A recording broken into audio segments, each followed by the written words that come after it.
नमस्ते। ज्ञान विविधे YouTube channel पे रुक्मिणी शर्मा स्वागत करती हूँ, अभिनंदन करती हूँ। आज हम पढ़ते हैं शास्त्री द्वितीय वर्ष के लिए अध्याय नंबर 3, जिसका भाग 3 पढ़ रहे हैं। ये एकांकी है, नया पुराना, जिसका शीर्षक है नया पुराना।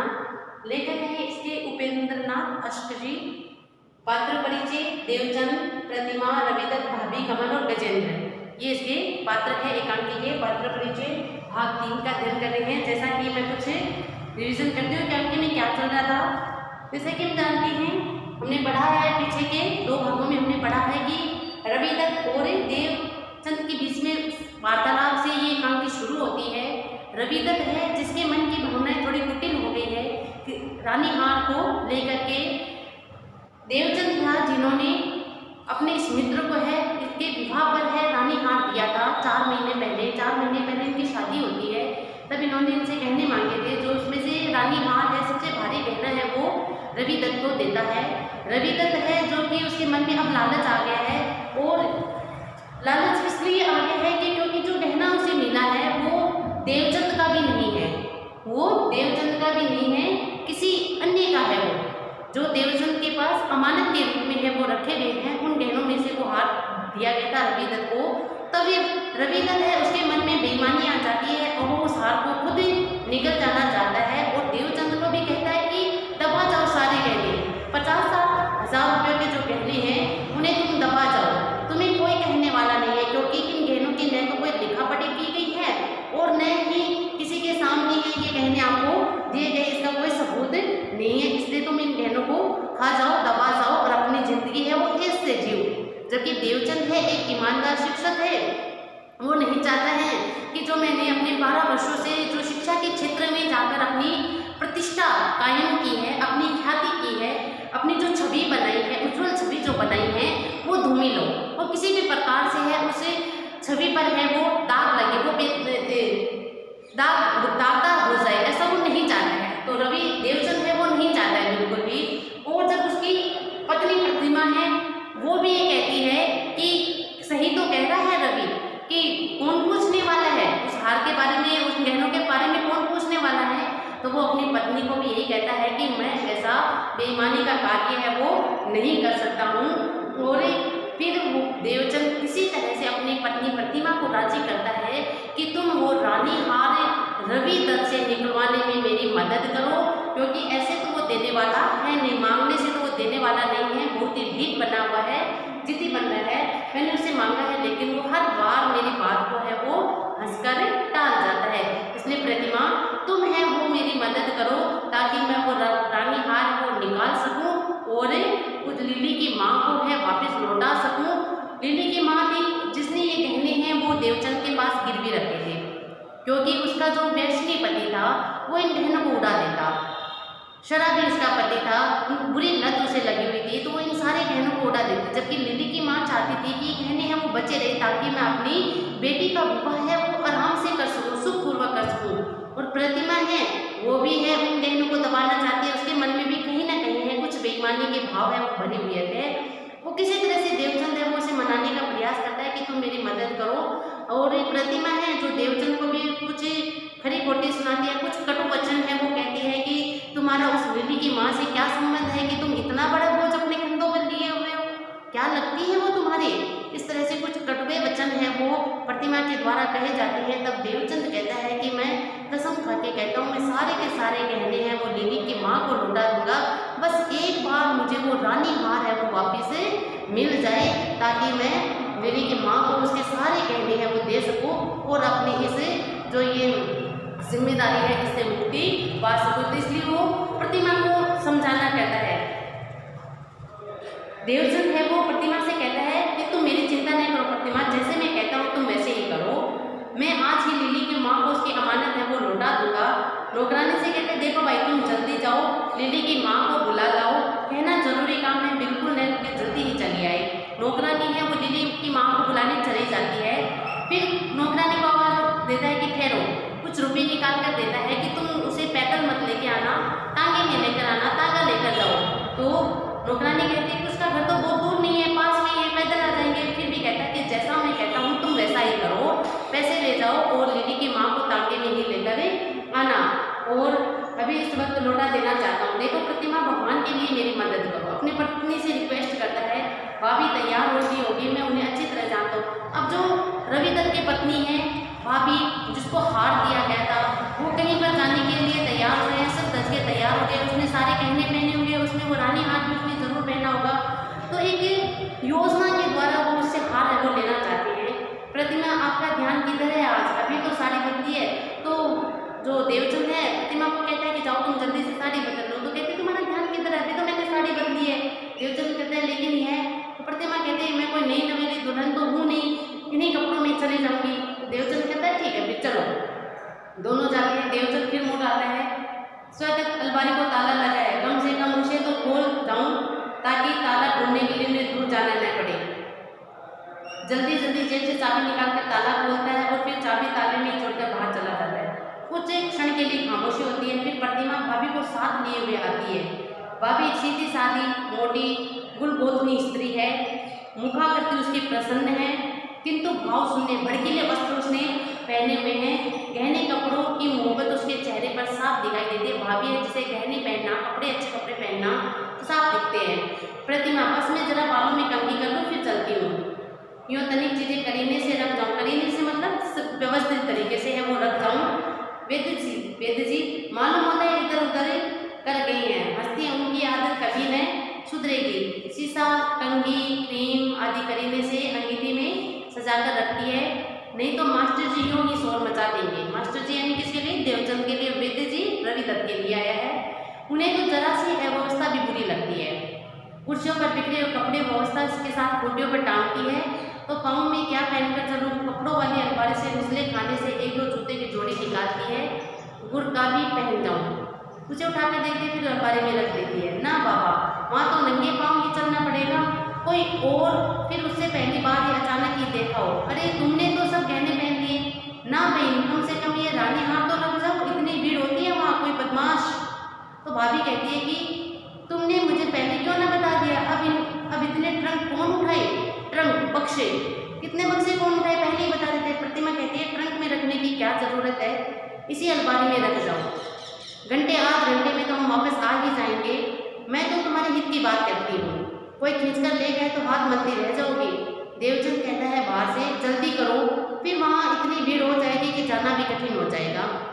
भाभी हाथ उतार कर प्रतिमा को देते, लो करो बंद इसे अलमारी में। प्रतिमा हाथ लेकर अलमारी में बंद करते हुए, और मेरी मानो तो कर्ण फूल भी इसी में रख जाओ। कानों में जो पहने हुए हैं वो भी, भीड़ में इनके साथ कान भी है वो खींच जाते हैं, कि भीड़ में है वो कानों से भी खींच लिए जाते हैं। भाभी ऐसा भी क्या अंधेर है, कर्ण फूल तो मैं नहीं उतार सकती, मुझे गुच्चा गुच्चा रहना पसंद नहीं। गुच्चा गुच्चा मतलब बिना कुछ पहने हुए, कानों में ही बिना कुछ पहने हुए अच्छा नहीं लगता है। प्रतिमा, इसे ताला कौन सा लगाए? जरा इधर उधर देखकर वह जरा ताला देना भाभी। भाभी ताला देती है। प्रतिमा लगा देती है, चाबी जेब में रखती है। दोनों जाते हैं। देवचंद धीरे धीरे अंदर प्रवेश करता है। प्रतिमा वापस आती है। प्रतिमा धीमे स्वर में, रानी हार इस अलमारी में बंद है, यह लो चाबी। चाबी की जरूरत नहीं, तुम भाग जाओ। प्रतिमा चली जाती है। देवचंद कुछ टाइम तक खिड़की में जाकर बाहर की ओर देखता है, फिर वापस आता है, दरवाजा लगा देता है, इधर उधर कुछ ढूंढता है। स्वगत, आज मुझे अपने ही घर में चोर बनना पड़ेगा। अपने आप से ही कह रहे हैं, अपने आप से ही कह रहे हैं, अपने आप से। स्वगत अपने आप से बात कर रहे हैं कि आज मुझे अपने ही घर में चोरी करनी पड़ रही है। देखो तो कितने बुरे दिन आए हैं, कितने ऐसे दिन आए हैं कि मुझे अपने ही घर में चोर बनना पड़ रहा है। अंदर कोठरी में जाकर हथौड़ी लाता है। हथौड़ी को हाथ में उछालता हुआ तुलसीदास ने कहा, धीरज धर्म मित्र अरु नारी, आपद काल परखिए जारी। तुलसीदास जी की एक पंक्ति रामचरितमानस से ली गई है कि धीरज यानी तेगी, और धर्म, मित्र और नारी, इन सब की परीक्षा वो विपत्ति के काल में ही होती है। विपत्ति का समय आता है तभी इनकी परख होती है कि कौन अपना है, कौन पराया है, कौन साथ देता है। हथौड़ी से ताले को तोड़कर माला बाहर निकालता है और उसे हाथों में उछालता है, किंतु दूसरा क्षण बदल देना चाहिए। आजकल तो यूँ होना चाहिए, गरज पड़े तो परखिए जारी, कि गरज पड़े तो कहते हैं कि इस छंद को थोड़ा बदल देना चाहिए। तुलसीदास जी ने तो कहा है कि आपातकाल परखिए जारी, तो मैं कहता हूँ गरज पड़े तो परखिए जारी, कि जब गरज होती है तब कैसे किसी की जी हजूरी करनी पड़ती है, चापलूसी करनी पड़ती है, तो इस छंद में थोड़ा सा बदलाव कर देना चाहिए। हंसता हथौड़ी को लेकर फिर अंदर कमरे में फेंक देता है। बाहर दस्तक की आवाज़ आती है, पढ़कर कुंडी खोलता है, आइए आइए। माई के साथ लिली की माँ प्रवेश करती है। जेब से चाबी निकाल कर माई को देते हो, माई जाकर स्कूल खुलवाओ। अध्यापकों से कहना कि मैं दोपहर तक नहीं आ सकूंगा। माई चली जाती है लिली की माँ से, बैठिए। लिली की माँ बैठते हुए, मैं तो डर गई थी, क्या बात है आपने इतनी जल्दी बुला भेजा, बुलाया कैसे मुझे? देवचंद अंदर का आकर कोठरी में जाकर कुछ क्षण बाद एक डिब्बा उठाकर लाता, उसे लिली की माँ के सामने रख देता, उस पर एक माला टिका देता है। डिब्बा लेकर, कहने का डिब्बा। लिली की माँ हैरानी से, यह क्या है? देवचंद है, वो कहते हैं आपकी अमानत है ये। लिली की माँ और भी हैरान, लेकिन देवचंद आप इसे ले जाएं। लिली की माँ, लेकिन आपने वादा किया था कि आप लिली की शादी तक इन्हें अपने पास रखेंगे। देवचंद, पर अब मुश्किल है, अब मेरे लिए इनको संभाल कर रखना बड़ा मुश्किल है। लिली की माँ है वो चुपचाप कुछ सोचती रहती है, मैं प्रतिमा के तानों से तंग आ गया हूँ। प्रतिमा रोज रोज जो मुझे ताने मारती है उससे मैं परेशान हो गया हूँ। लिली की माँ, प्रतिमा तो पहले भी ताने देती थी। देवचंद, मुझे इनके चोरी हो जाने का डर है, अब जिस तरह मुझे ये अमानत सौंप गई थी उसी तरह ले जाइए। लिली की माँ, चोरी तो मेरे यहाँ भी हो सकती है, कोई बाहर से न आए तो घर वाला ही डाका डाल सकता है। तो लिली की माँ कहती है कि आपके यहाँ चोरी हो सकती है तो मेरे घर में नहीं हो सकती क्या? कोई बाहर वाला भले ही चोरी न करे हैं, लेकिन आजकल तो घर वाले ही घर में डाका डाल देते हैं, तो मैं कैसे मान लूँ कि चोरी मेरे घर नहीं होगी? तुम नहीं समझती लिली की माँ, मुझे बाहर के चोर का भय नहीं, अंदर के चोर का डर है। लिली की माँ, यदि आपकी चोरी हो जाएगी तो मैं समझूंगी कि मेरी चोरी हो गई है। देवचंद, तुम बिल्कुल नहीं समझी लिली की माँ, मुझे मन के चोर का डर है, मुझे स्वयं अपने आप से भय है। तुम नहीं जानती, मुझे मन के चोर से डर है। भले ही चोर, अगर बाहर से कोई चोर आ जाए, असली में चोर आकर इन्हें चुरा कर ले जाए तो फिर भी उसके बात को हम समझ सके, लेकिन जो घर में ही रहकर मन से चोर बने हुए हैं, मानसिक रूप से जो चोर बने हुए हैं, मुझे तो उनका भय लग रहा है। अपने आप पर पूरा विश्वास था, परंतु आज रवि की बातों ने इस विश्वास को डिगा दिया है। तुम्हारे आभूषण दबाए भी जा सकते हैं, यह मैंने कभी नहीं सोचा था, किंतु अब एक क्षण के बाद मैं नहीं कह सकता, मुझे मन का भरोसा नहीं। डिब्बा और रानी उठाकर उनकी झोली में रख देता है। सहसा कुर्सी पर अचल बैठा रहने वाला व्यक्ति उछलकर उठता है। अचल बैठे रहने वाला व्यक्ति कौन? गजेंद्र। गजेंद्र का आता है व्यक्ति बकवास कमरे के मध्य आ जाता है। बंद करो, क्या इसी की प्रशंसा के पुल बांध रहे थे? मैं अब तक बड़ी कठिनाई से अपने आप को रोके बैठा था, पर अब यह बकवास बंद करो। असीम उपेक्षा से, सस्ती भावुकता, पुरानी गली सड़ी और तकियानुसी ट्रीटमेंट, इसमें यथार्थता कहाँ? तो अचानक से जो अचल बैठे रहने वाला व्यक्ति था वो अचानक से सामने आता और कहता है कि बंद करो ये सब, ये जो बातें तुम कर रहे हो ना, बंद करो इसे। क्या इसी की प्रशंसा के पुल तुम बांध रहे थे? मैं अब तक बड़ी कठिनाई से अपने आप को रोक पाया था, लेकिन अब नहीं रोक पाऊंगा। असीम उपेक्षा से, सस्ती भावुकता है, बड़ी सस्ती भावुकता है तुम्हारे बीच में। पुराने सड़ी गली और तकियानुसी ट्रीटमेंट तुम कर रहे हो, इसमें कहाँ सच्चाई है? आज का युग यथार्थता का युग है और आज इसी के दृष्टिकोण से जीवन को देखा जाता है। क्यों गजेंद्र, क्या इसी की प्रशंसा तुम करते थे? देवचंद गजन से, पर वह तो 16 आने वास्तविक है, एक बिल्कुल सच्ची घटना से इस नाटक का कथानक है वो लिया गया है। अचल बैठे रहने वाले व्यक्ति गजेंद्र से, तुम इसे यथार्थ कहते हो? कौन आज के जमाने में 60,000 वापस कर देगा? तो कहते हैं कि बिल्कुल झूठ, ऐसा नाटक ऐसा नहीं होना चाहिए था। बिल्कुल आज यथार्थता का जीवन है कि वास्तव में जैसे जीवन में चलता है वैसा ही इसका अंत होना चाहिए, इस एकांकी का, इस नाटक का अंत होना चाहिए। तो कहते हैं कि वो आज के ज़माने में वर्तमान ऐसी परिस्थिति है, अगर किसी को 50-60 हज़ार के गहने दे दिया जाए तो वो बड़ी ईमानदारी से इसे लौटा सकता है? बिल्कुल नहीं लौटा सकता है। तो कहते हैं आज के ज़माने में कौन 60,000 है वो वापस कर देगा? गजेंद्र, पर मनीराम ही वह आदमी है। अचल बैठे रहने वाले व्यक्ति चीख कर, मनीराम मूर्ख है।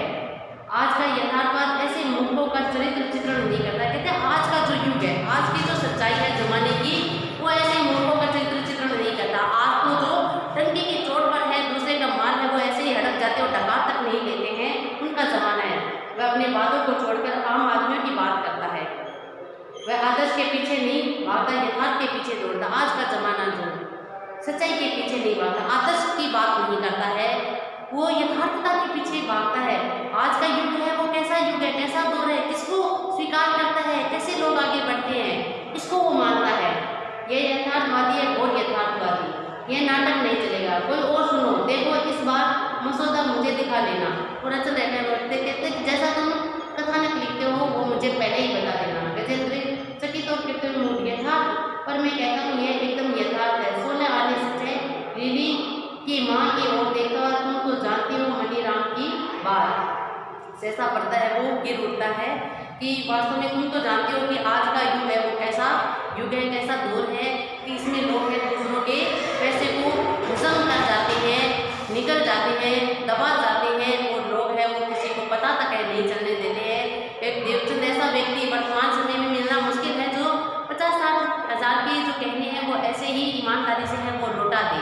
आजकल बेईमानी का युग है, दौर है, इस प्रकार से एकांकी है वो अपनी पूरी होती है, खत्म होती है। उम्मीद करती हूँ आपको एकांकी नया पुराना है वो पूरी तरह से समझ में आ गई होगी। अगली एकांकी के साथ हम फिर मिलेंगे। धन्यवाद, नमस्ते।